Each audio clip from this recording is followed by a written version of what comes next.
aos 5 anos de idade, né?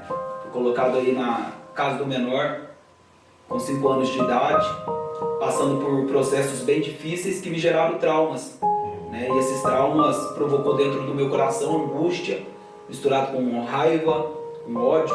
E isso foi crescendo dentro de mim um bom tempo.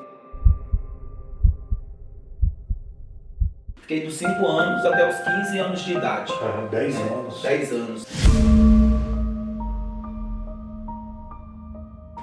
Havia essa restrição do meu padrasto. E eu me lembro que quando eu fui reclamar, porque eu estava com fome, queria alimentar a comida em cima do fogão, não podia alimentar por conta da restrição, era de acordo com as regras dele, até porque estava na casa dele. Aí eu me lembro que reclamando, começou então a vir sobre mim os castigos.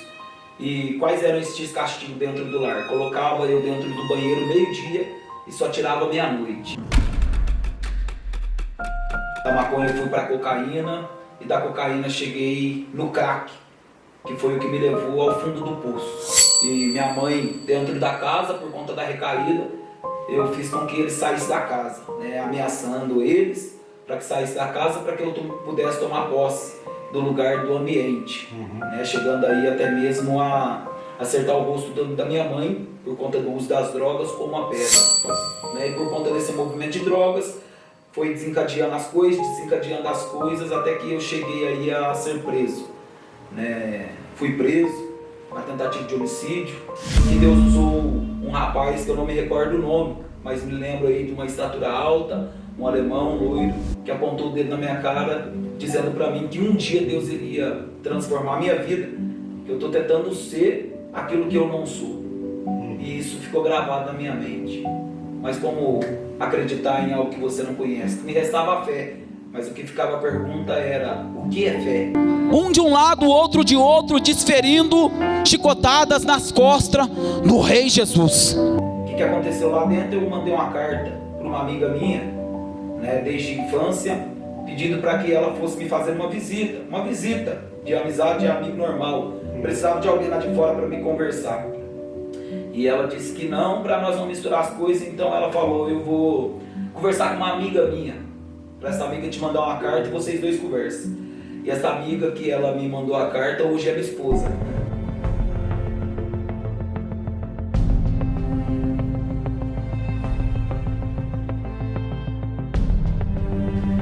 E eu lembro que pregou um irmão, inclusive conhecido muito do campo, o presbítero Isaías, agora está em São Paulo. Ele pregou uma palavra e depois da pregação da palavra, ele falou para mim, fica de pé, nem pelo nome me chamou, falou você aí, neguinho, fica de pé.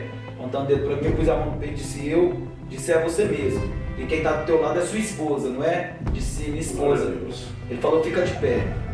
Aí ele me disse, sai do meio da tua terra, sai do meio da tua parentela, para de querer voltar para onde Jesus te tirou, porque a partir de hoje Ele vai colocar as palavras na tua boca e virá uma transformação através da tua vida, Ele vai soprar teu nome. Dizer de novo, na terra tem as correntes, mas Ele despedaça a corrente que prende a tua mente.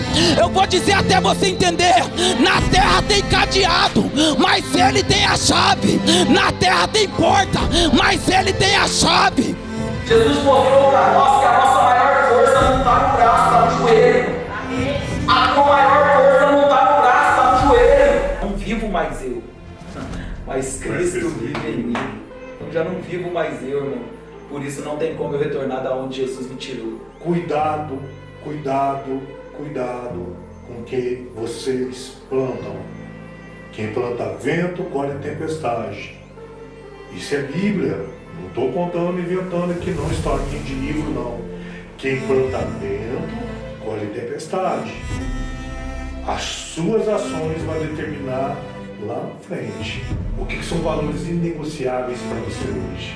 Fala, meus irmãos, esse é o podcast Um Milhão de Glória, Gerlinho Félix aqui. Hoje eu estou aqui com o meu convidado especial, nosso irmão Renatinho. O presbítero Renatinho vem bater um papo aí. A gente fala presbítero, pastor, missionário. Hoje nós estamos aí fazendo a obra de Deus. Cara, muito honrado de receber você aqui.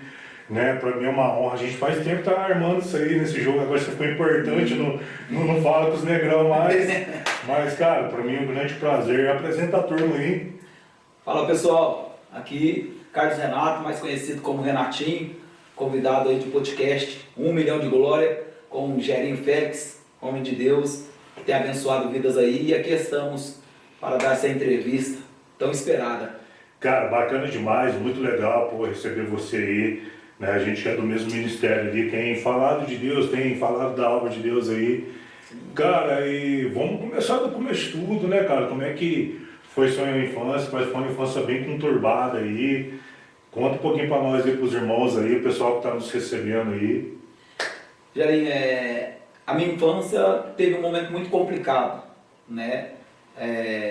Eu não tenho pai, não conheço, também não sei a história do meu pai.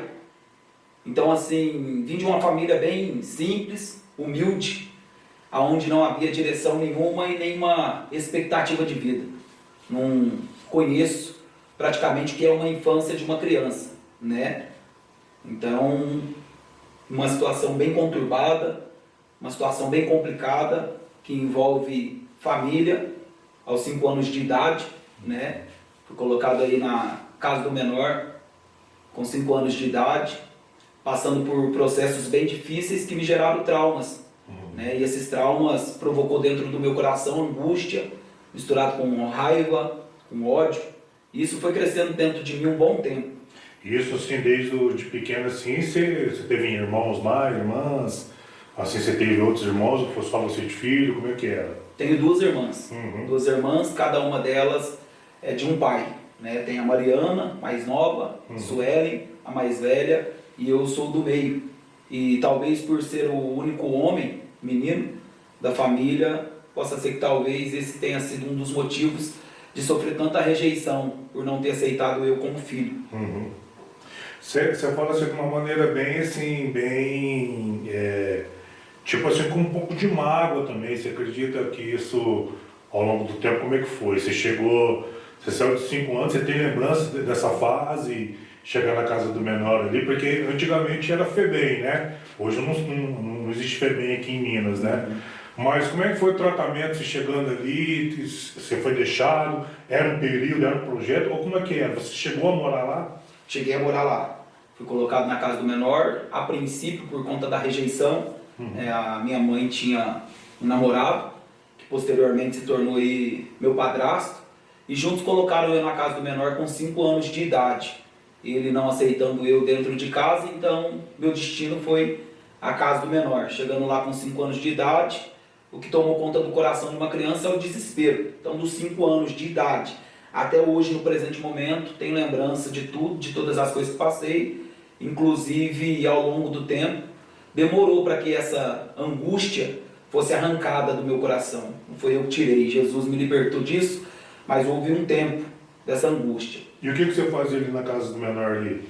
Nós chegamos lá e nós ajudávamos, né, as cozinheiras dentro da casa do menor, sempre sendo incentivados na questão do trabalho, profissionalmente, eles sempre pensando no Mas futuro. desde criança assim, você já trabalhava ali? Como é que era ali o convívio? Conta bem no começo mesmo ali, você com as outras crianças. Como é que era ali no quarto, tinha um quarto, como é que era? Isso, a casa do menor é o seguinte, tinha um quarto, alguns quartos com 7 camas, outros quartos com 10 camas, e as 10 camas todas separadas com os armários de cada integrante ali da casa do menor. Você lembra do diretor na época, diretor ou diretor na época? Fátima, diretora da época. Que até hoje. Fátima, que até hoje ela é. Né? Inclusive eu estive lá conversando com ela, né, tentando aí uma oportunidade para gravar testemunho lá dentro mesmo, onde foi aceito por ela. Então a diretora lá era a Fátima. Fátima era a diretora lá. E o convívio entre nós como criança, desde cedo, despertando as crianças cedo, né, aos que estudavam na parte da manhã eram direcionados para a escola, e aos que estudavam na parte da tarde, então desde cedo ali capinava a casa do menor em volta, né, tinha os horários das atividades da casa do menor, mas nada melhor de uma criança conviver entre os familiares, é tudo que uma criança quer. Né, mas você tinha visita deles, da mãe dele, assim, ou não? Era liberado para a gente passar o final de semana com os pais, aos final de semana. Então pegava na sexta-feira e na segunda-feira de manhã tinha que retornar com a gente para a casa do menor. Até chegar a minha vez, até eu ser aceito por esta visita concernente a minha mãe pegar eu lá demorou um tempo. Levou um tempo. Então, o que tipo mais uma me triagem, doía- assim. Isso, Certo, tipo uma uma triagem. adaptação. Uma adaptação. Então, o que me doía é o quê? Ver os seus colegas da casa do menor integrante ali indo para a casa dos seus familiares e você ficando. Isso fez com que o processo de rejeição dentro do meu coração aumentasse por um longo tempo.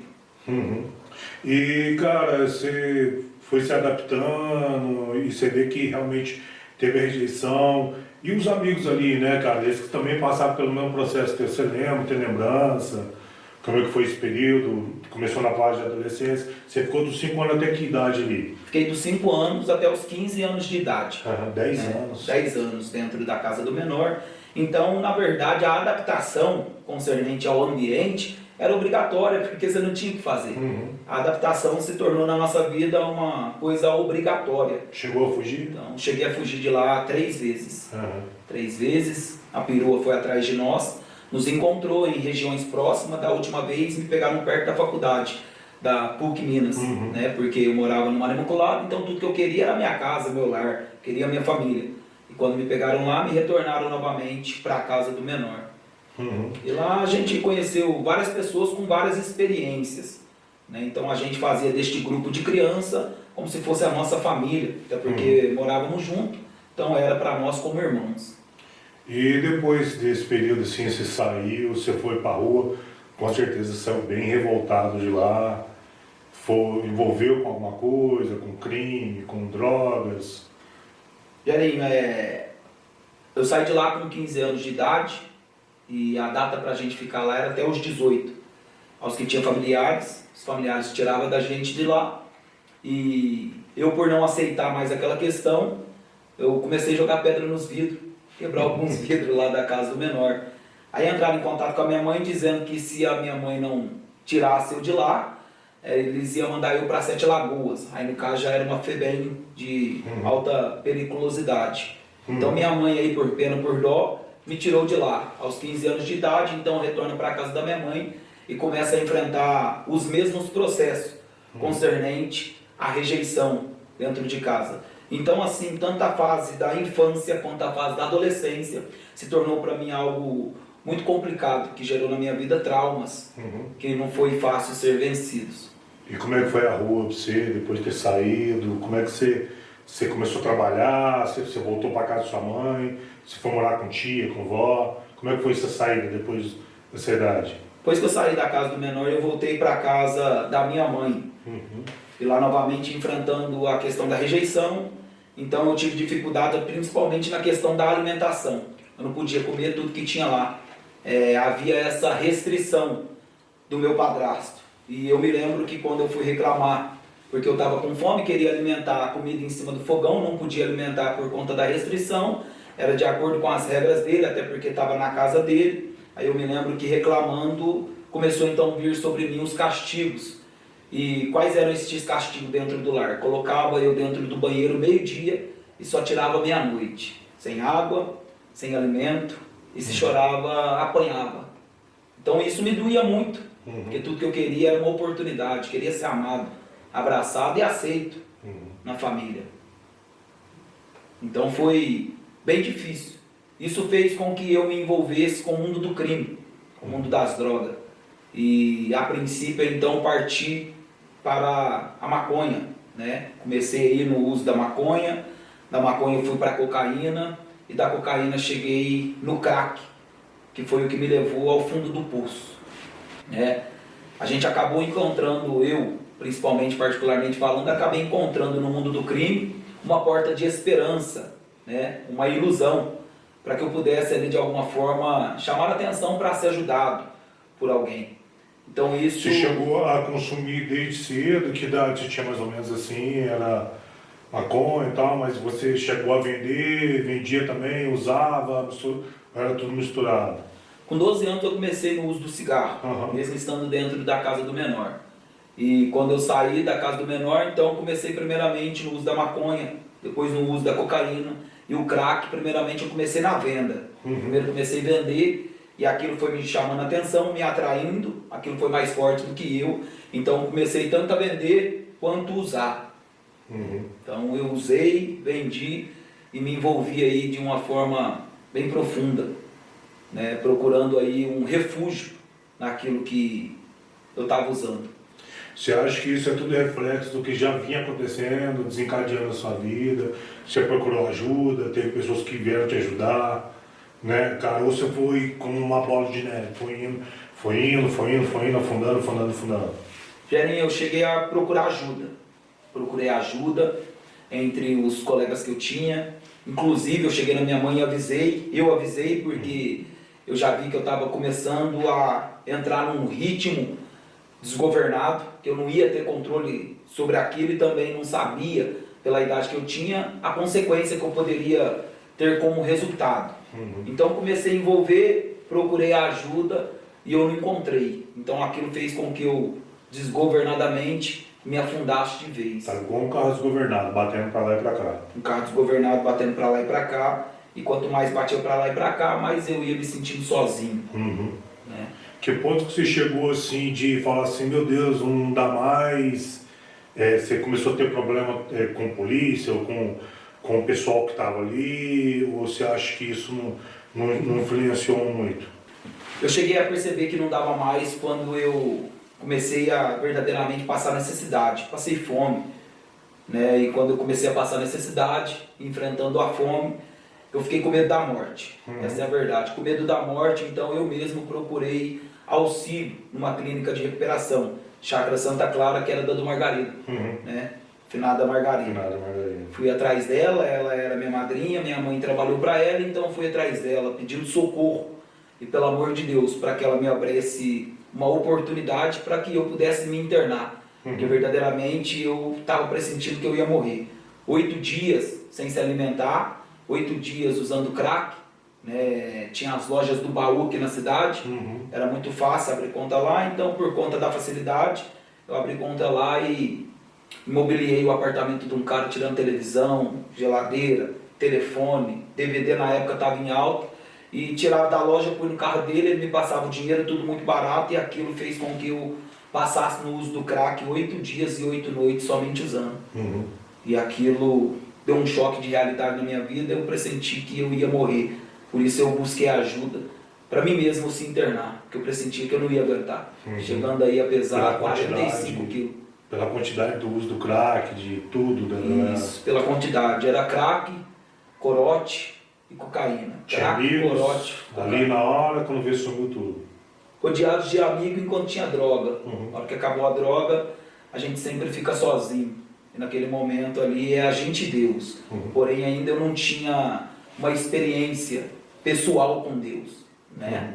Então... Na chácara da dona Margarida ali, Margarida. Que eu lembro dela na época do Garcia, sabe? Ela sempre ia lá buscar apoio, ajuda, né? Pessoal bem... Inclusive nós fizemos um documentário lá agora, né? Com o pessoal da moto lá. Tem muita gente buscando ajuda ali, né? E como é que foi seu momento ali de internação, de ajuda? Como é que foi ser recebido por eles ali, cara? Chegando lá fui muito bem recebido, muito bem recebido. Ela me ajudou demais. Como já era conhecida, chegou lá, me colocou na cozinha como auxiliar para ajudar. Isso foi levantando a minha autoestima, mas o coração continuava vazio. Né? O que restava dentro do coração é a angústia, o ódio e a raiva, pela rejeição e pelo abandono do passado. Então, lá muito bem recebido. Lá eu fiquei por 6 meses, sentindo insegurança da saída dos 6 meses. Eu pedi a ela para ficar um mês a mais, com 7 meses, para me sentir seguro para novamente enfrentar os desafios da rua. E, cara, nesse período aí de lá dentro, porque assim, a abstinência é um negócio que quando pega, vem para arrebentar mesmo, né, cara? Muita gente, eu trabalho com pessoas de situação de rua, onde eu dou curso, onde eu ensino lá, e eles falam assim, a gente é preparado, mas quando vai pra rua, você vê tudo muito fácil ali, né, cara? Teve um momento de recaída, teve um momento que você quis sair da clínica, teve algum período assim que você falou, não dá mais... Porque a clínica, ela não trava esse tipo de clínica aqui, né, cara? Elas não prendem. Tem um período que você fica ali, pode sair, pode fazer. Como é que era na tua época?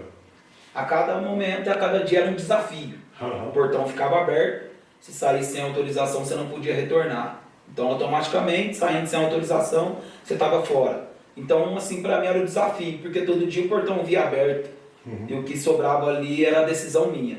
Ou eu fico para vencer, ou eu me entrego novamente. Então, sim, foi uma luta realmente de força de vontade e fé, né? A cada dia um novo desafio. E graças a Deus eu enfrentei os 6 meses olhando para o portão, olhando para cima e vencendo a cada dia, a cada desafio. Batendo abstinência, eu voltava para dentro do quarto e muito mania de morder o dedo. Morder o dedo, morder ponta de camisa, e aquilo me arrebentava por dentro, porque eu buscava ajuda através da ansiedade que tomava conta do meu coração, né? Ansiedade muito forte, então isso provocava abstinência, eu começava a morder os dedos ali, ia morder a camisa para poder vencer o desafio de cada dia. Cara, e quando você saiu dali, você teve uma transformação, piorou, como que foi, cara, enfrentar as suas? Quando eu saí da clínica, eu saí com 20 quilos a mais, então já estava retornando para o meu peso. Já dei uma ribada aí com 20 quilos a mais, engordei na clínica, saí muito bem e a princípio parecia que eu estava restaurado, né? E por conta dessa autoconfiança que eu saí, eu passei 4 meses bem. Depois desses 4 meses eu tive novamente uma recaída aí no uso das drogas, né? E foi fatal. E foi fatal. Tive uma recaída no uso das drogas e a recaída foi mais forte do que o princípio quando eu comecei a usar. Na recaída eu desandei de vez, embarcando aí, chegando realmente numa situação deplorável, né? Quando eu recaí, voltei para uma casa que a minha mãe estava morando, minha avó já tinha falecido, e minha mãe dentro da casa, por conta da recaída, eu fiz com que eles saíssem da casa, né? Ameaçando eles para que saíssem da casa para que eu pudesse tomar posse do lugar, do ambiente, né? Chegando aí até mesmo a acertar o rosto da minha mãe por conta do uso das drogas com uma pedra. E isso, aquele dia, me marcou demais. Isso fez com que eu tomasse uma decisão na minha vida. E depois disso, cara, o que passou? Você, no fundo do poço, porque você falou que passou um período de muito problema, né, cara? Teve problema espiritual, problema com a família, com as drogas e tal. E que parte que você chegou assim de você vê que não dava mais mesmo e foi buscar ajuda de novo ou caiu? Como é que foi? Foi preso? Teve missão da religião, alguma coisa assim? Você chegou a procurar outras religiões? A princípio eu não procurei nenhuma religião. A princípio de tudo não procurei nenhuma religião, né? Mesmo sabendo que eu precisava de ajuda, a mente da gente fica conturbada. Você passa por processos internos ali que você perde totalmente o controle da tua vida.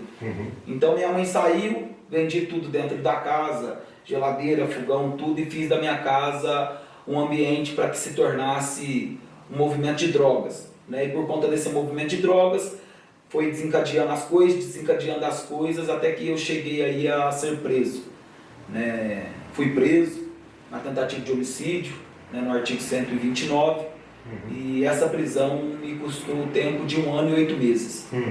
E foi justamente dentro da prisão, por conta dos cultos que igrejas faziam lá dentro, grupos religiosos faziam lá dentro, que Deus usou um rapaz que eu não me recordo o nome, mas me lembro aí de uma estatura alta, um alemão, loiro, que apontou o dedo na minha cara, dizendo para mim que um dia Deus iria transformar a minha vida, que eu estou tentando ser aquilo que eu não sou. E isso ficou gravado na minha mente. Mas como acreditar em algo que você não conhece? Me restava a fé, mas o que ficava a pergunta era: o que é fé? Como acreditar naquilo que eu não vejo? Então eu tive essa dificuldade concernente à minha vida espiritual. Cara, esse período que você ficou preso ali, como que foi, né? O pátio, as orações dentro da cela, igual você falou que esse irmão falou de Jesus para você. Você aceitou Jesus ali dentro? Ou foi assim, um encontro que você teve com ele? Ou vocês cantavam ali? Como é que era, cara? Eu tive muita dificuldade lá dentro de aceitar Jesus. Hoje eu sei que ele me aceitou primeiro, e graças a Deus por isso.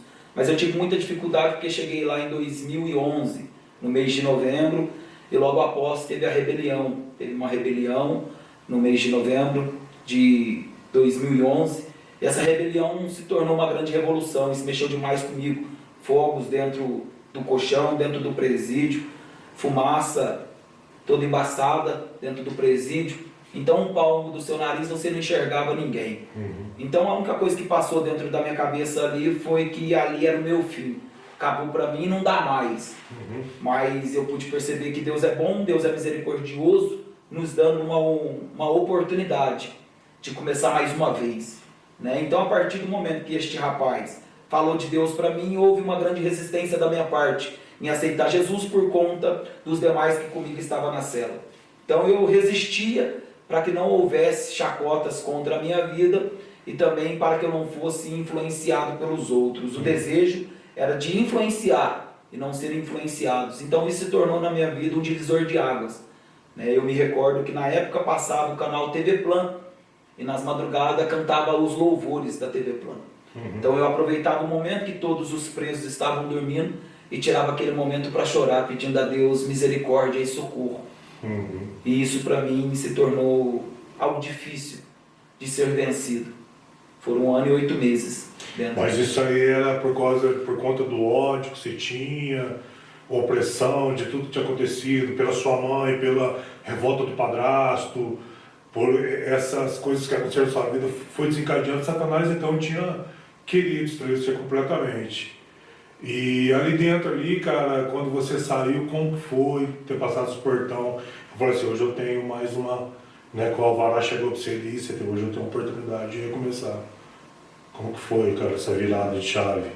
Lá dentro eu fiz algumas amizades e a gente fazendo essas amizades lá dentro se adquire muito contato. Então, na verdade, quando chegou o Alvará para mim, eu não pensei a princípio em uma mudança, em um ponto de transformação. Mas o ponto de partida na minha vida é como eu vou recomeçar. O que aconteceu lá dentro? Eu mandei uma carta para uma amiga minha, né, desde a infância, pedindo para que ela fosse me fazer uma visita de amizade e amigo normal. Precisava de alguém lá de fora para me conversar. E ela disse que não, para nós não misturar as coisas, então ela falou, eu vou conversar com uma amiga minha, para essa amiga te mandar uma carta e vocês dois conversam. E essa amiga que ela me mandou a carta, hoje é minha esposa. Hoje é a minha esposa. Ela mandou uma carta para mim, eu mandei outra para ela, e depois ela me mandou a segunda carta, eu mandei a segunda carta para ela, e depois nós não tivemos mais contato. Porém, na segunda carta que ela me mandou uma foto. Então tinha a imagem dela. Então quando eu saí, como foi que eu saí? Eu saí com contatos para me buscar droga para me levantar de novo. Você voltou mais graduado, saiu mais graduado. Saí mais graduado, com contatos ali. E saindo com contatos para droga, eu encontrei essa amiga minha no ponto de circular. E essa amiga minha, não vou falar o nome por ética, mas essa amiga minha disse, olha, não sai daqui não que eu vou ligar para a Gislaine e vou avisar ela que você saiu. E ali era Deus já trabalhando. Glória a Deus. Sem eu saber. Por quê? Porque aí a Gislaine estava indo para a igreja. Ela estava afastada dos caminhos do Senhor, não estava andando corretamente nos caminhos do Senhor, mas estava indo para a igreja. E aí essa amiga minha ligou para a Gislaine e a Gislaine foi lá no Maria Imaculada.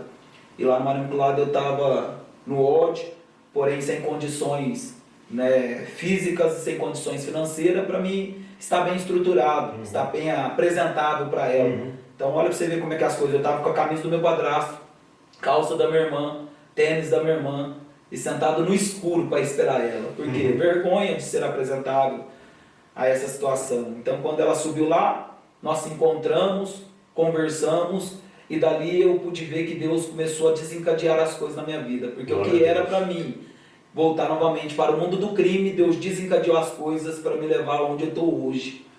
Através da sua esposa, então, foi uma chave de virada para quebrar tudo isso. Foi uma chave de virada. Foi uma chave de virada muito grande, porque ela foi, conversou comigo, nem documento eu tinha, né? Ela que arrumou meus documentos, prestou dinheiro. Por forte, legal. Ela que arrumou meus documentos, né? Emprestou dinheiro para mim, acreditou em mim, mas sempre dizendo, eu acredito em você, porém nós não temos nada, eu só quero te ajudar a se levantar. Sei bem que é isso. E eu aproveitei a oportunidade. Aproveitei a oportunidade porque a única coisa que eu pensava era o seguinte, é o único refúgio que eu tenho. E se eu perder essa chance, se eu perder essa oportunidade, vou me perguntar igual Pedro, para quem iremos nós? Se só Deus tem a palavra de vida eterna. E aí, cara, você conversou com ela, trocou ideia com você, ali você começou a ir para a igreja, vocês dois juntos. Como foi chegar na igreja? Ou teve uma resistência ainda? Ainda teve uma resistência, porque a princípio ela era da igreja, afastada, mas estava indo para a igreja. Então o meu interesse a princípio não era ir para a igreja. Eu tinha muito preconceito concernente a esta questão igreja, denominação. Então o meu interesse na verdade estava a casa dela como um refúgio, um lugar para eu poder alimentar, era o que eu precisava, um lugar para eu poder dormir, era o que eu precisava, um lugar para eu poder tomar banho. Então eu vi a casa dela como um refúgio e ela me dando a oportunidade de conhecer o lar dela, ela disse, olha, você pode frequentar aqui em casa e tal, mas com uma condição, você tem que ir para a igreja. Então houve uma certa resistência concernente à questão da igreja.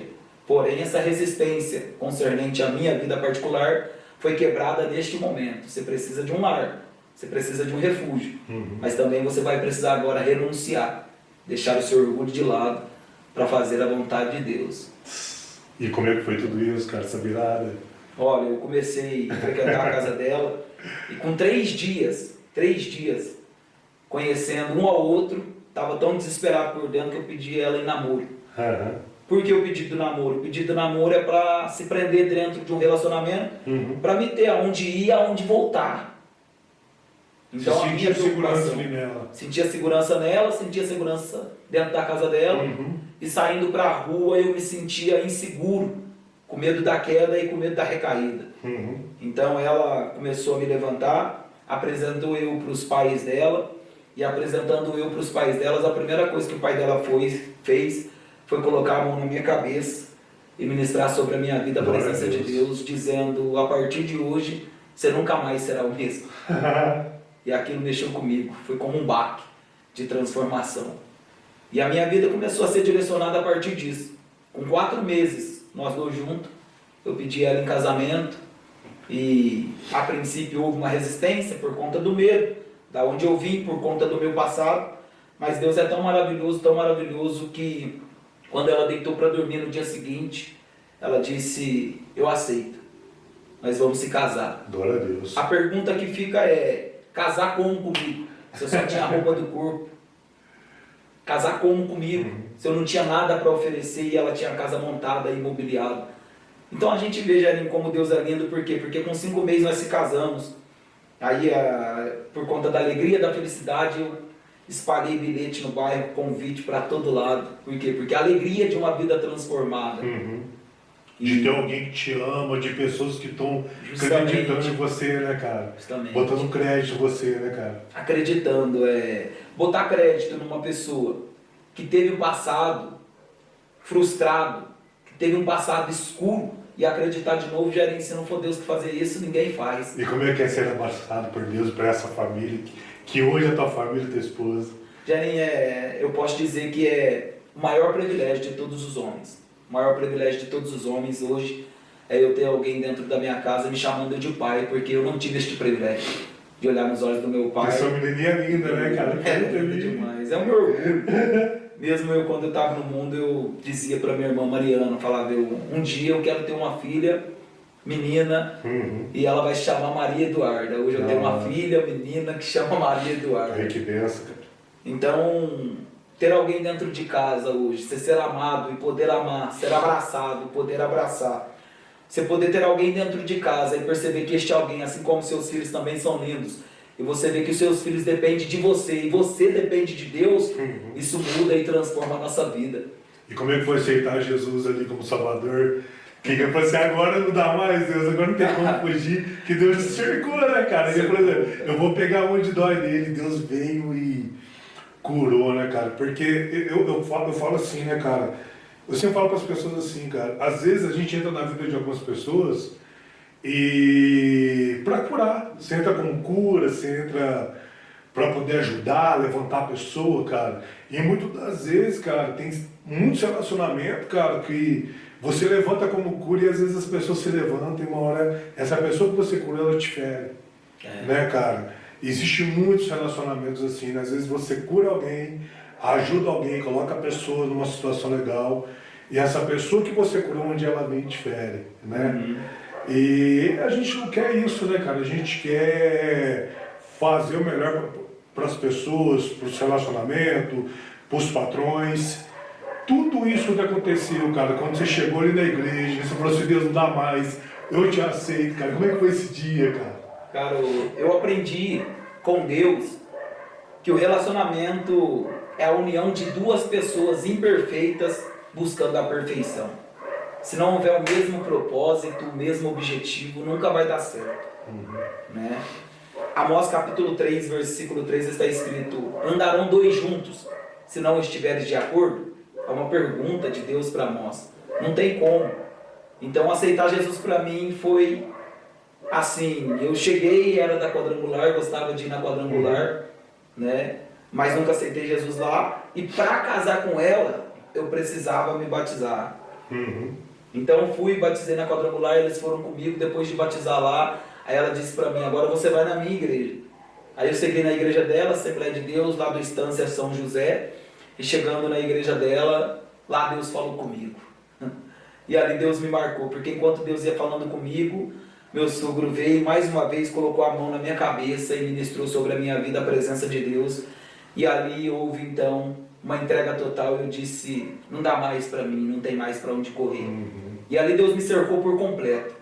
E a partir deste momento, Deus começou uma obra na minha vida.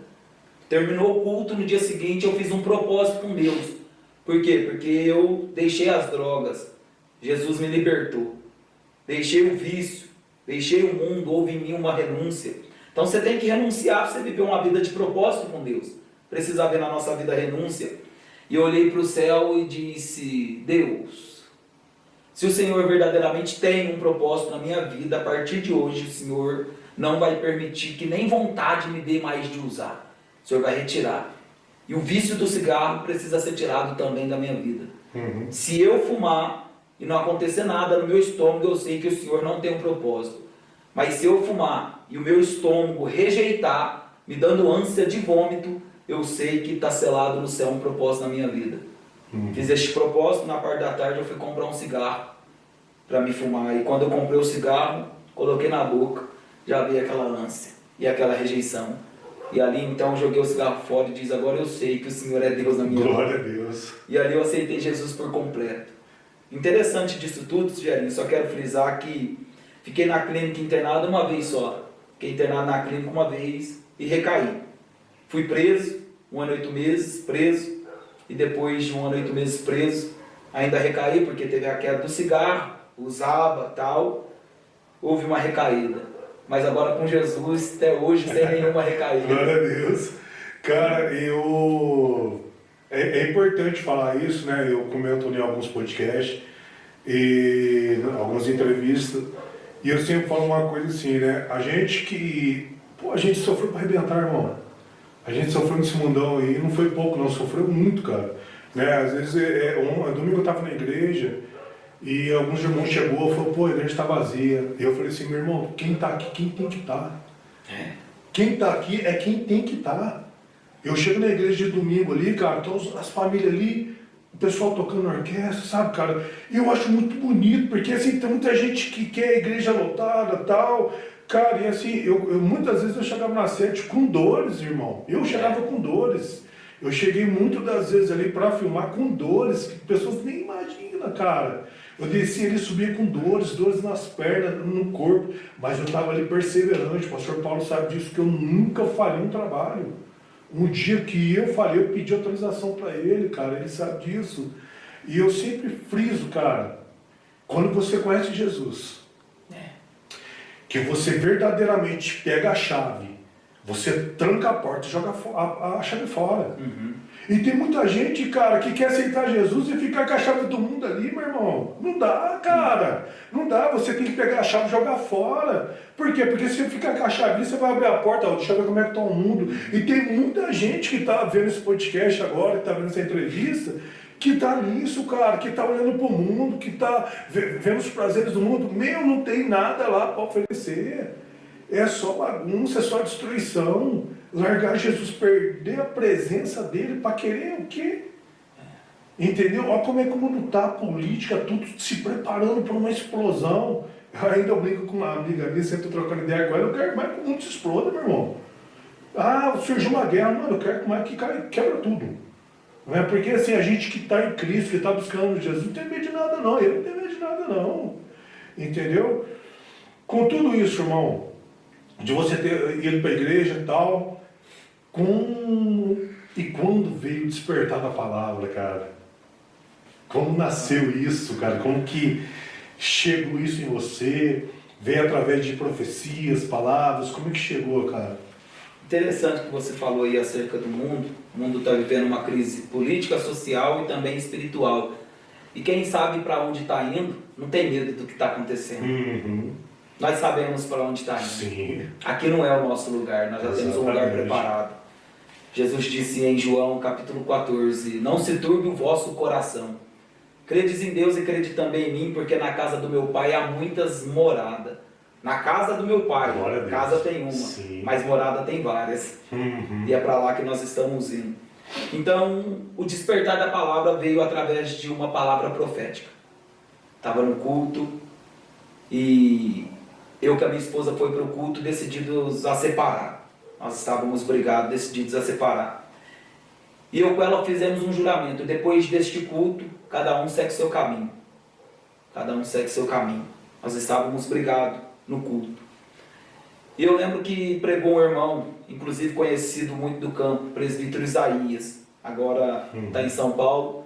Ele pregou uma palavra e depois da pregação da palavra, ele falou para mim, fica de pé, nem pelo nome me chamou, falou você aí, neguinho, fica de pé. Apontando o dedo para mim, eu pus a mão no peito e disse é você mesmo. E quem está do teu lado é sua esposa, não é? Disse minha esposa.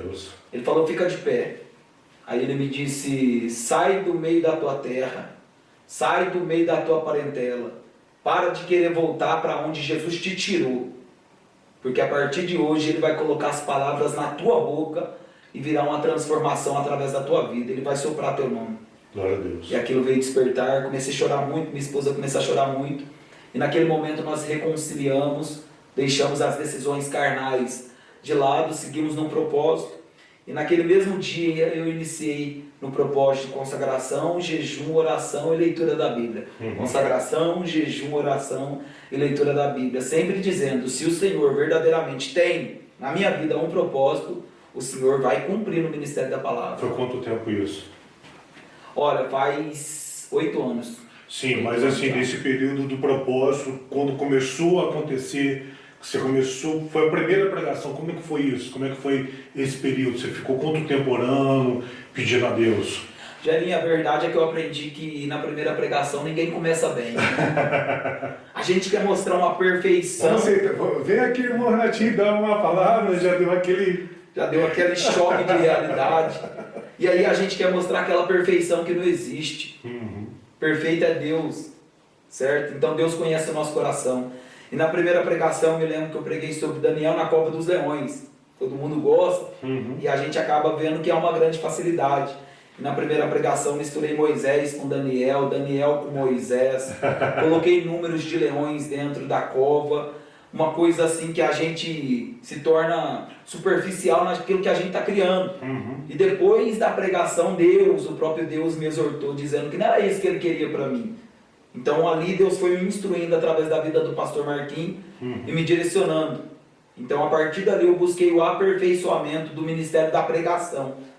Então assim, fácil foi? Não. Houve desafios? Muitos. Mas dentro dos desafios, Deus conhece o nosso coração e leva nós para um nível de aperfeiçoamento no ministério da palavra. Então foi assim, de 2 a 3 anos pelo ministério da palavra, buscando a perfeição, sempre dedicando. Os domingos tirava para jejum, começava no sábado às 18 horas até às 18 horas do domingo. Oração, palavra. Madrugada, varava a madrugada, metade orando, metade lendo Bíblia. Então o despertar veio assim, através de desafios. Precisei renunciar a muita coisa para começar a viver o que eu estou começando a viver hoje. Eu ainda não estou vivendo o que Deus tem para mim.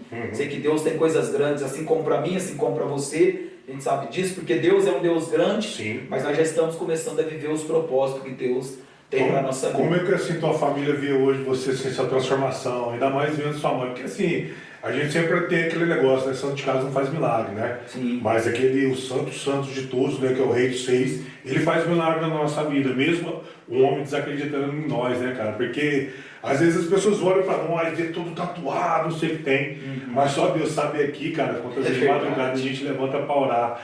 E como que a família vê hoje você, cara, essa transformação, sua mãe? Teve um período de você sentar e conversar com ela, pedir perdão, ela pedir perdão, ou existe uma resistência ainda? Como é que mudou? Teve transformação na vida dela, deles? Já em concernente à transformação, a verdade é uma só. Eu nunca ouvi deles um parabéns pela transformação. Isso me machuca até hoje. Nunca ouvi deles olha, Deus te abençoe e continue firme no caminho que você está seguindo. Então há ainda uma grande resistência concernente a essa questão, porque o único evangelho da família sou eu, e minha mãe é de uma outra denominação pagã. Sim. Né? Respeitando aí para não expor. Sim. De uma outra denominação pagã, então sim, são denominações diferentes. Um serve o Criador de todas as coisas e eles servem o pai da mentira. Né? Então ainda há uma grande resistência. Mesmo havendo essa grande resistência, eu sigo firme no meu caminho, no meu propósito, intercedendo para eles, para que um dia Jesus faça na minha vida o que ele tem feito e faça na vida da minha mãe o que ele tem feito na minha vida. O propósito é esse. Eu oro pela vida da minha mãe, oro pela vida da minha irmã, oro pela vida do meu padrasto também, para que um dia verdadeiramente eles aceitem a Cristo assim como eu aceitei e que a transformação seja totalmente completa, para que eles possam dizer o que hoje eu tenho o privilégio de dizer. Josué 24:15, eu e minha casa serviremos ao Senhor. Nesse período de transformação, de pregações, né, que você veio crescendo muito rápido, né? Você vê que Deus veio te usando de uma tal forma, até cair também, né? O pastor Paulo te deu oportunidade para você lá no Vila Cruz, perto do estádio, lá naquele bairro, né? E tenho certeza que ele se cresceu muito, né, cara? E chegou a pregar na sede, hino. E assim, foi muito rápido, né? Porque Deus tem pressa em usar. Sim. Eu creio nisso, Deus tem muita pressa em usar. Mas assim, você se preparou muito bem, porque com essa era digital agora, você foi pegando também, né, cara, a imagem, começou a entender como que funciona. Como que foi o convite, pastor Paulo, quando chegou ali para você pregar, como pregar nas outras igrejas, rodar? O primeiro desafio foi a igreja aí que você citou, né, a igreja do Vale das Antas, para dirigir lá, uma ligação do vice-presidente, pastor Ronaldo, representando a pessoa do pastor Paulo Bongrates, presidente do campo, e através do telefone ele diz, olha, hoje você vai pregar no Vale das Antas, e nós vamos estar lá para te ouvir. E eu travei, e disse para minha esposa, afastei o telefone e disse, é o pastor Ronaldo, dizendo que eu vou pregar e eles vão estar lá para me assistir, o que eu vou fazer? Então travei, um choque de realidade, e ele viu que no telefone eu fiquei mudo, e foi onde ele falou, olha, não precisa ficar assustado não, tá? Você não vai pregar não, você vai assumir a primeira congregação no campo. E aquilo me assustou mais ainda. E eu me preparei muito. Eu estava dormindo depois do almoço, despertei do sono e fui para a Bíblia. Mas você dormiu, chegou a dormir? Com a notícia? Com a notícia, depois da notícia, perdi o sono. Acabou o sono. Acabou o sono. Tem situações que Deus cria, que faz a gente perder o sono, para nos despertar para o propósito que Ele tem na nossa vida. Zona de conforto. Tchau, acabou a zona de conforto. Aí entra a questão que você falou, vai ficar na zona de conforto até quando mudar.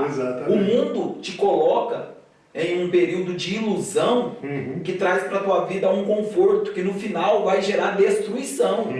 Jesus te tira da zona de conforto e te leva para uma realidade que envolve uma eternidade. Então a zona de conforto ali acabou. E quando eu cheguei lá, que eu vi a diretoria dentro da igreja, minhas pernas travou. E o que passou pela minha cabeça? Só Deus para me trazer até onde eu estou. Não tem como. Sem indicação de ninguém, sem uma referência familiar, sem um exemplo familiar, sem uma doutrina a ser seguida. Então entra a questão que você falou, muito rápido Deus veio fazendo e levantando. Mas Deus se cumpriu, porque Ele falou que é soprar. Ele veio e começou por isso. E chegando ali, começou a trabalhar, os irmãos começou a ensinar, a pregar. Como foi, cara? Foi uma escola? Foi uma escola de Deus, porque aí eu comecei mais a me preocupar com a doutrina do que o movimento. Hoje em dia a gente vê, não são todas, não estou generalizando, mas muitas estão sendo levadas pelo movimento, e o movimento não gera transformação em ninguém. Nós somos transformados pelo poder da palavra. Então a minha preocupação maior foi nos cultos de ensino, nos cultos de quarta-feira.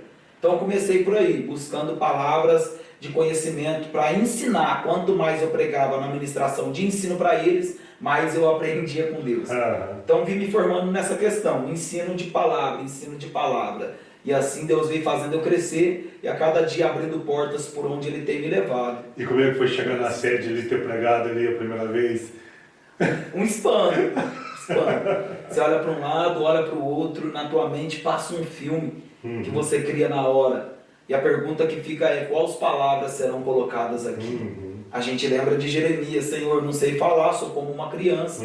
Você vai falar o quê? Fora o puxar do paletó, né? Pastor Paulo, né? Sempre tem aquele puxãozinho assim que te deixa... Ele é fera. Te deixa inseguro, mas ao mesmo tempo te traz segurança naquilo que você vai ministrar. Então pregar lá foi uma responsabilidade ao mesmo tempo um privilégio. Né? E o que a gente carrega no coração é a gratidão, que é uma virtude, e essa virtude a gente não pode perder nunca. Reconhecendo o que Deus fez, quais as pessoas que Deus usou como instrumento na vida da gente para nos levantar, e nunca esquecer de onde Deus nos tirou. Antigamente eu falava que eu saí, hoje eu reconheço que eu não saí de lugar nenhum, mas foi Deus que me tirou. E a gente sempre brinca: deixa o pretinho pregar, galera, deixa o pretinho pregar aí, varão de guerra. Cara, e é engraçado, né, que Deus vai preparando os caminhos, Deus tira você de um lugar, Deus prepara outro. E teve uma fase, né, um encontro nosso ali no Mirante, eu lembro até hoje, né? Você muito preocupado: meu Deus, eu preciso tirar a documentação. Eu falei: Negrão, você tá arrumando? Pô, cara, vai ficar caro. Não, cara, você vai pagar R$7 lá. Você tomou um baque, né? Conta pra galera essa parte aí. Foi interessante que Deus preparou um documento importante pra você.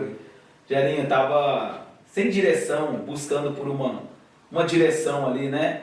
E se a gente deixar a preocupação tomar conta do nosso coração, a gente perde a confiança. Então, muito preocupado, nessa hora eu olho para o lado, quem está vindo? O Gerinho está vindo lá do outro lado. Eu dito: eita Jesus, bateu um papo legal. Quando vê, foi quando eu toquei no assunto com você concernente à documentação. E foi a hora que você me falou que você está arrumando.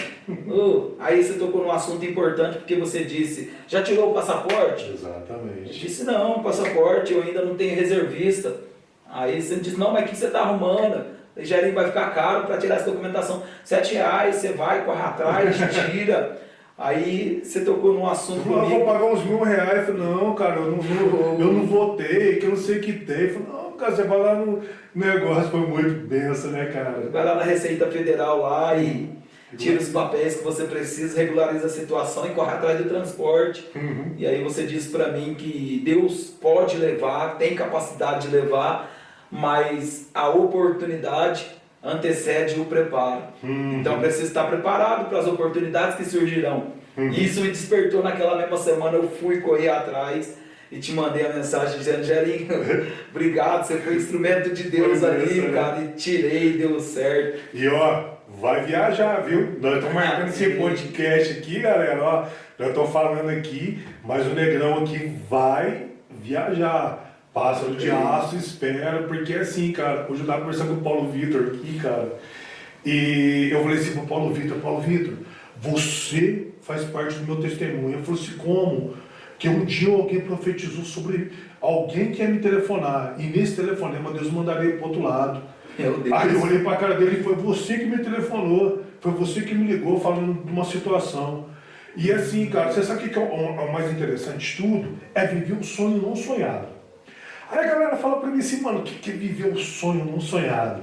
Você tá sonhando com Portugal, aí Deus tá olhando assim: que Portugal? Eu creio, né? Tô conjecturando aqui, mas sim, tipo assim, que Portugal, meu filho? Eu tô sonhando com um sonho maior pra você.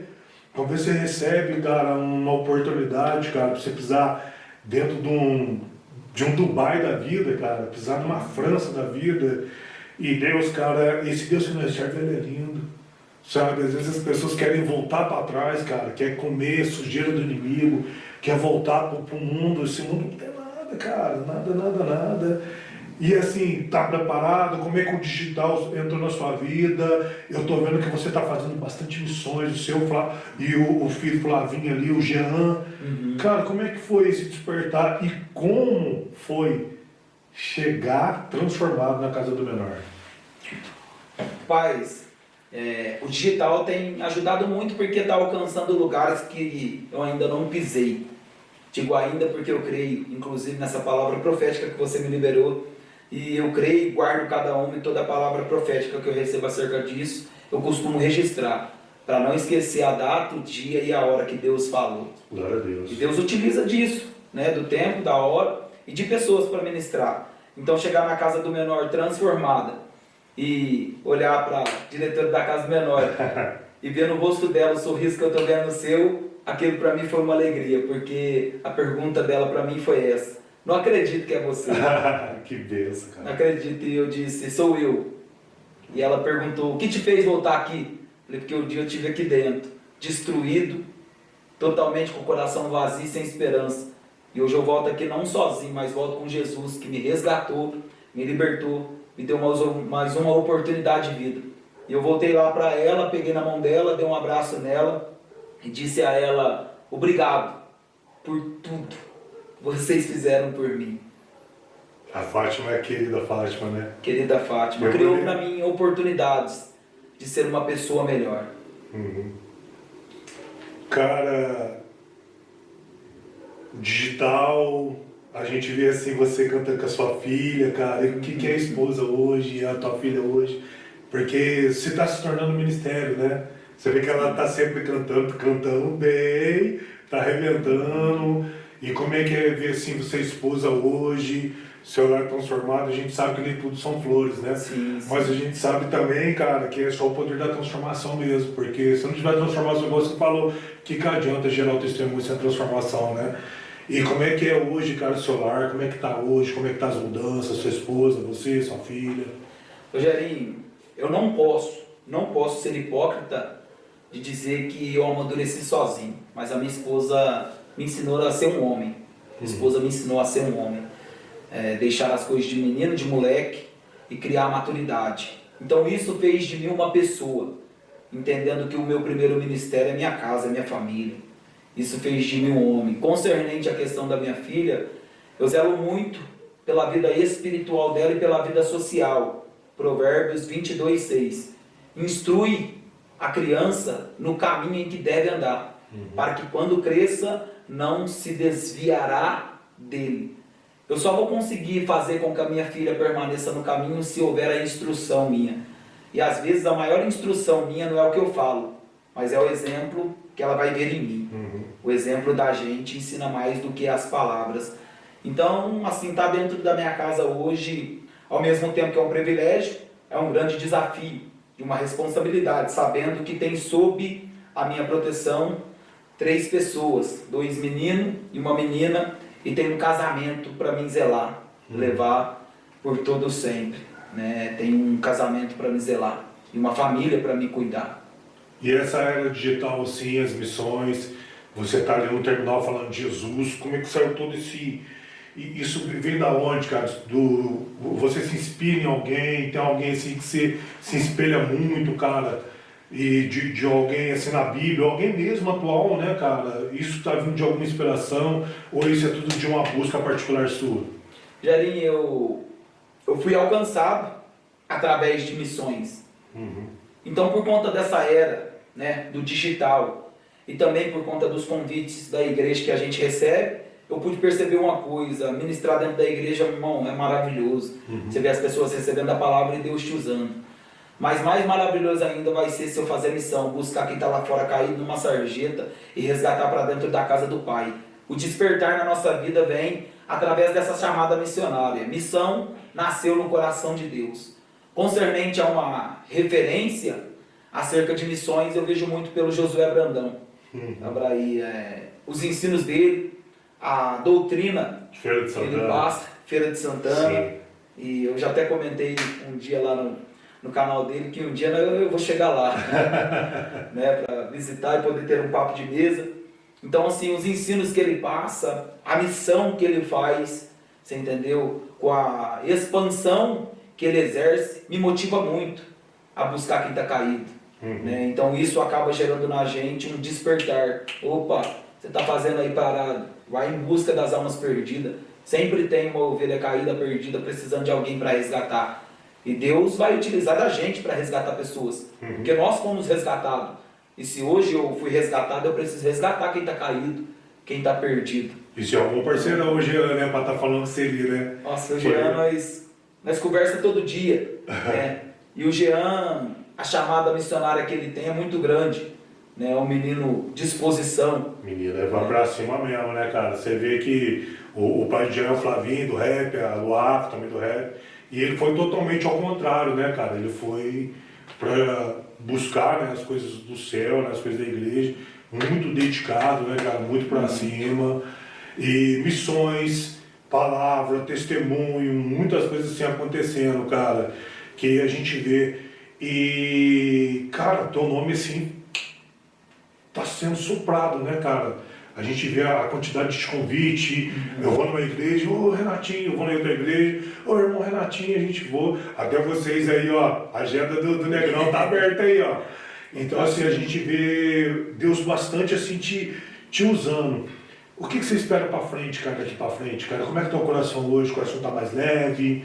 Saiu, cara, essas feridas, Deus te curou? Como que tá hoje o Renatinho? Como que o Renatinho tá hoje? Jairinho, Deus cicatrizou as feridas que estavam abertas. Né? Hoje eu consigo olhar nos olhos da minha mãe, olho nos olhos da minha irmã, olho nos olhos do meu padrasto sem sentir nenhum tipo de rancor. Por quê? Porque João capítulo 8, versículo 36 está escrito que se o Filho vos libertar, verdadeiramente sereis livres. Então Jesus me libertou daquilo que me prendia. Então eu entendi com isso que eu não posso fazer de campanha de libertação um amuleto para a minha vida. Quem liberta é Jesus. E Jesus me libertou de tudo isso. Então hoje meu coração está leve, carregando a paz de Cristo, que excede todo o entendimento, e preparado para coisas maiores. Né? Me preparando a cada dia para coisas maiores.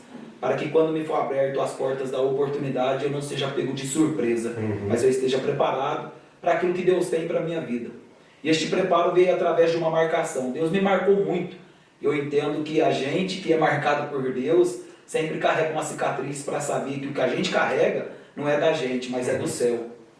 Concernente à questão do presídio. Primeira vez eu fui porque aprontei, mas eu voltei lá a segunda vez. E a segunda vez eu não fui porque eu quis, eu fui porque Deus me levou. Eu voltei lá a segunda vez no ano de 2017 e eu já era crente. Diretor Pupila, Adriano Pupila. E eu já era crente. Isso foi o que mais me doeu. Já era cristão. Era uma sexta-feira, estava no culto, só eu e meu filho. E voltando do culto, no culto aquele dia, foi um culto alegre, eu chorei o culto inteiro. Grato pela transformação de Jesus. E quando eu retornei para casa, eu não parava de chorar. Naquela noite eu perdi o sono. Meia-noite, invadiram minha casa. Invadindo minha casa, eu abri a porta, eram os policiais. E eles me pegaram um amigo meu, e levou nós para a delegacia, nós sem saber o que estava acontecendo, queria saber o que houve, nós estávamos na igreja querendo saber o que houve, e 2h30 da manhã deram a notícia para nós, vocês dois estão presos. E o questionamento que fica é, mas por que nós não fez nada? Nós trabalhamos, temos filhos para criar, e somos da igreja, somos cristãos, e Deus levou nós lá, num processo de 2010 que estava aberto, e a gente não sabia. Ficamos lá 6 dias e era para nós ficar 10 meses. E este processo estava enquadrado no artigo 157, roubo à mão armada. E quando nós chegamos lá de novo, todo mundo dentro do presídio gritando, ó, Renatinho tá aí de volta, de volta. E eu dizendo, não, eu não sou o mesmo Renatinho do passado. E aí eu, fica aí com a gente, veio aqui, tu tentando influenciar eu a voltar para o Egito, mas Deus tinha me marcado. E eu falei, não, eu não sou mais aquele cara do passado. E ficamos lá nesses 6 dias. Eu olhei para o Luan olhou para mim e ele me perguntou, o que nós vamos fazer agora? Eu disse, nós vamos fazer um propósito. Enquanto Deus não tirar nós daqui, nós não alimentamos a marmita. Nós vamos passar a pão e água. Porque foi assim que os profetas passaram, a maioria deles. E nós ficou, primeiro dia, pão e água. Segundo dia, pão e água. Marmita nossa, doava. Com 6 dias, gritou o oficial de justiça. Alvará para o Carlos Renato Luciano. Glória a Deus. Alvará para o Luan Lopes da Silva. Antes deste alvará chegar, lá no presídio tem cultos. Toda terça-feira. E na terça-feira, um dos que estavam na galeria, não dava para ver porque eu estava na cela 10, gritou: a palavra hoje está com quem? Tem alguém aí para liberar uma palavra? E eu e o Luan chegamos e apresentamos dentro do presídio com pessoas cristãs. E disseram: olha, se um dos dois é cristão, um dos dois então vai trazer a palavra. E não tinha Bíblia dentro da cela. Aí eu lembrei de Atos dos Apóstolos, capítulo 16. Paulo e Silas na prisão. E naquele dia eu preguei profetizando que Deus ia abrir as grades. Na quinta-feira chegou o alvará de justiça para nós. Então Deus me levou na segunda vez e a primeira eu fui. Então foi assim, coisas que Deus vem marcando a nossa vida. Porque a gente vê assim, né, cara? Você vê que quando prepararam as fornalhas, né? A fornalha ali, cara, tem hora que a gente tem que se queimar para ficar um pouco marcado. Porque assim, cara, Deus está preocupado, cara. Que muita gente fala assim: ah, mas o milagre vai acontecer. Legal, o milagre vai acontecer, mas tem hora, se a gente não for marcado, se a gente não tiver ali com a marca mesmo do que aconteceu com nós, cara, muitas vezes as pessoas não vão acreditar. Porque, cara, Deus quer que a gente saia da zona de conforto. Não dá mais. Eu vejo muito uma pregação que eles estão pregando aí, cara, de que Deus vai prosperar, que Deus vai fazer legal, Deus vai prosperar sim. Mas, cara, eu não posso ficar preso nisso. Porque se enquanto eu ficar preso nisso, cara, eu não vou ver uma transformação. Sim. Cara, eu fiquei 12 anos pagando preço, Renatinho. Cara, 12 anos, irmão. Eu era uma pessoa, cara, que eu falei assim: meu, não vai dar certo. Então, irmão fala: o filho do baiano, não sei o que tem. Mas, cara, quando eu realmente liberei perdão para quem tinha que ser liberado, cara, eu realmente vi a mudança, porque eu fui descobrir oração, cara, que, meu, esse negócio de oração, o povo só ora. Quando eu descobri realmente o poder da oração, cara, eu nunca mais parei de orar. Graças a Deus. Porque assim, mas você faz isso, você aquilo, cara, ninguém sabe o meu íntimo. Ninguém sabe. Um podcast desse aqui, que a gente está gravando aí, ó, que tinha 11 mil visualizações, hoje está com mais de 1 milhão. Pô, um cara todo tatuado desse jeito, às vezes as pessoas olham assim: meu irmão, nós tinha aí com 700 inscritos, hoje está batendo quase 6 mil inscritos. Oi. Ninguém está aqui brincando não, ninguém está aqui falando bobeira não, a gente está falando de Jesus, cara. A gente está trazendo testemunhos aqui de pessoas, cara, que realmente passaram processo. Claro que tem alguns que passaram outros passaram de uma forma, né, cara? Você saiu do presídio nesse dia e retomar a sua, como foi, alvará de soltura, e você vê que foi algo de Deus aí testando você? Testando fé? Deus estava provando minha fé. A Bíblia diz que Deus não tenta ninguém, e por ninguém pode ser tentado. Mas em Jeremias a Bíblia diz que Deus prova os nossos pensamentos para dar a cada um segundo o fruto das nossas ações. Essa segunda ida no presídio poderia ter acontecido a minha queda, mas havia um propósito de Deus dentro do meu coração. Fiquei lá 6 dias, quando eu saí eu precisei retomar a vida, e chegando em casa, minha esposa ficou 6 dias que eu fiquei presa, ela ficou 6 dias sem trabalhar, buscando a Deus. Glória a Deus. O meu menino não comia. Eu falei: olha, Deus estava trabalhando através do jejum da criança. E a menina também chegou a ficar doente.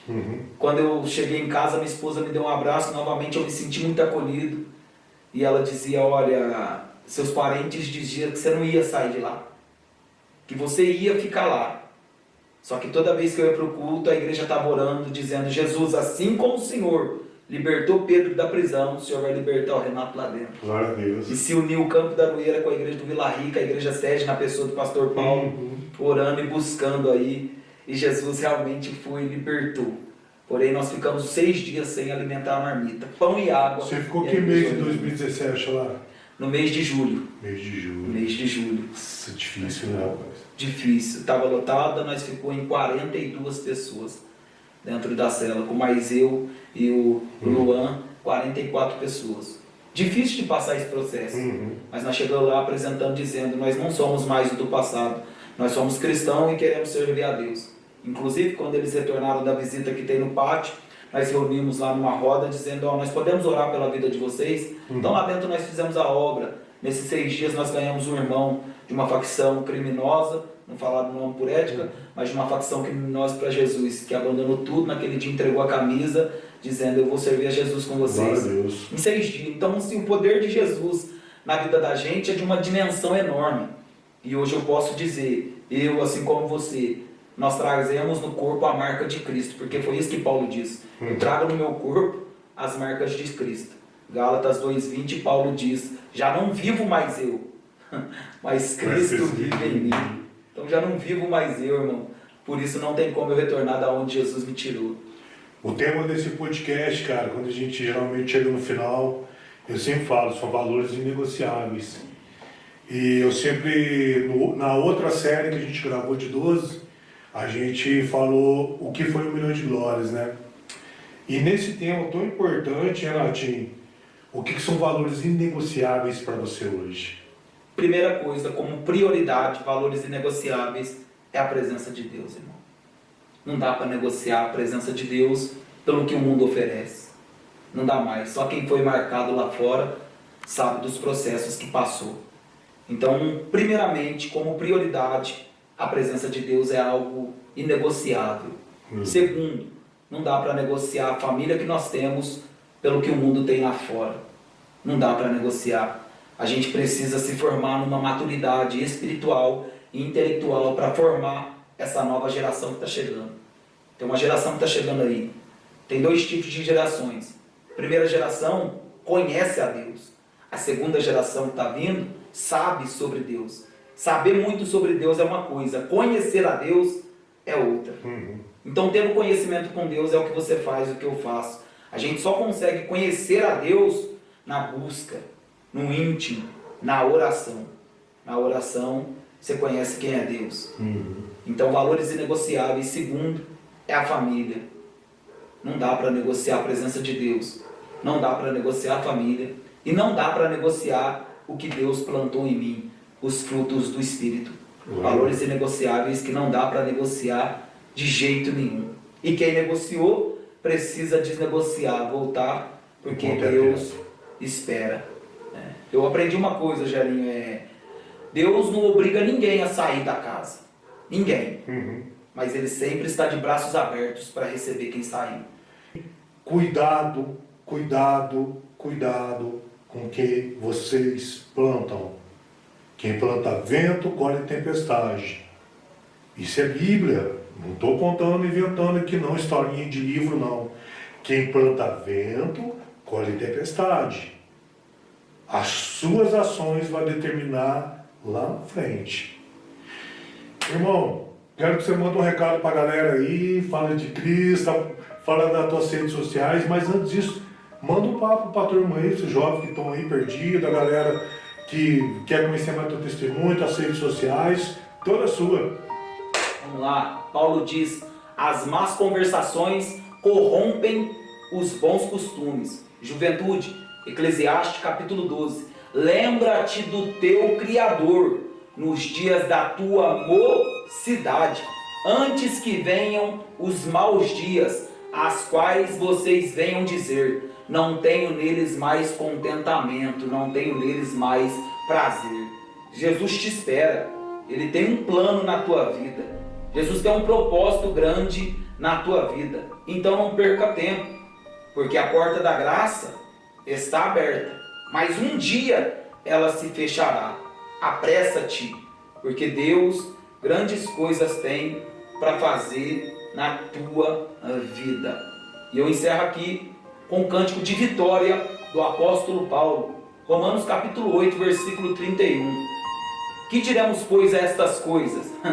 Se Deus é por nós, 1 milhão de glória aí. Quem será contra nós? Aquele que nem mesmo a seu próprio filho poupou, antes nos entregou por todos nós.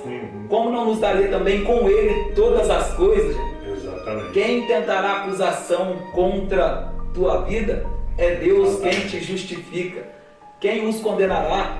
Pois é Cristo quem morreu, ou antes, quem ressuscitou dentre os mortos, a qual está à direita de Deus e intercede por cada um de nós. Deus te Maravilha. abençoe. Galera, esse foi 1 milhão de glória, esse foi nosso querido Renatinho. Obrigado, cara, por aceitar esse convite, fico muito honrado. E, cara, quando quiser voltar pra casa, eu quero ver você lá do outro lado, negão. Tem que me contar aí pra ver lá do outro lado ainda. Fico muito honrado. Pessoal, assiste o podcast aí, quero agradecer a todos os nossos colaboradores aí. Quero agradecer a Uma Style, a Top Pneus, o Trem Mineiro. Quero agradecer a Radical Sport, Marcinho Suplemento, entendeu? A Unlink. E, só tenho que agradecer mais uma vez. Obrigado, cara. Que Deus abençoe grandemente sua vida. 1 milhão de glória, 1 milhão de vitória na sua vida. E vamos mandar 1 milhão de glória lá? 1 milhão de glória. Deus abençoe. Tchau, tchau. Deus abençoe.